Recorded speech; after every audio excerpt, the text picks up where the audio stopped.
I was once guided very brilliantly, amazingly by a gentleman whom I never met, whose name also I did not know. I still don't know his name. But he was a Siddha Purusha. He was a tremendous Bhairava Upasaka. What is Siddha Purusha? Siddha Purusha, the word Siddha Purusha we use to describe these type of saints who have gone to the Karan Sharir and the Mahakaran, who have become like a Devata only, like a god almost. That we call a Siddha Purusha. It's beyond all ordinary conceptions. The spiritual leaders we see in India today. I can't comment on any, I don't want to comment on any individual. I won't ask you any names. But may or may not be.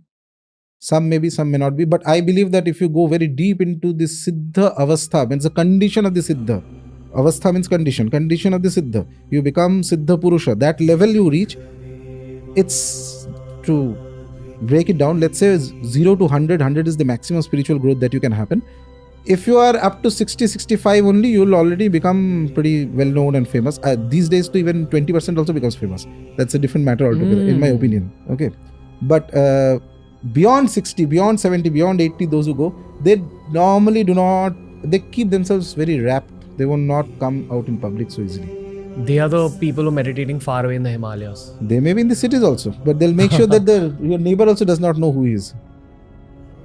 This gentleman whom I was talking about, he was a very powerful Siddha, very powerful Siddha. He chose his time and place and condition of death. He had the ability to do that.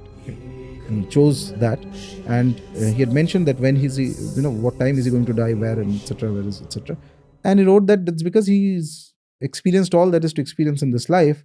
Now he wants to go to the realm of the God whom he worships, Ishtadevata Bhairava, and he will continue his upasana there. Even better upasana will happen because the trappings of the human body are not there. Human body gets tired, it needs food, it needs rest. Okay, it has to go to the loo, various things are there.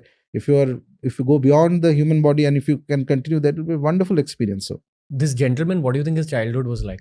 I have no idea because I hardly knew anything about him except that very strange manner he came into my life and he provided some invaluable guidance in certain upasanas I was doing.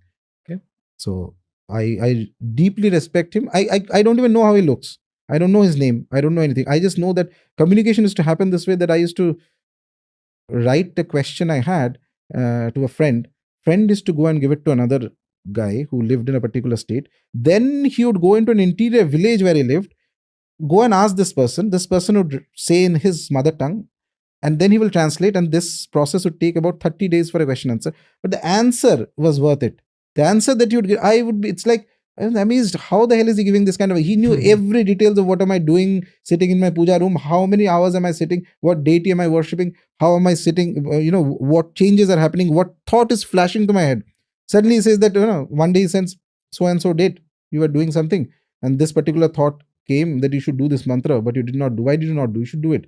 Do this, you do it, you will see this results. And the guy doesn't know, I don't know how he looks, I don't know what is his name, nothing.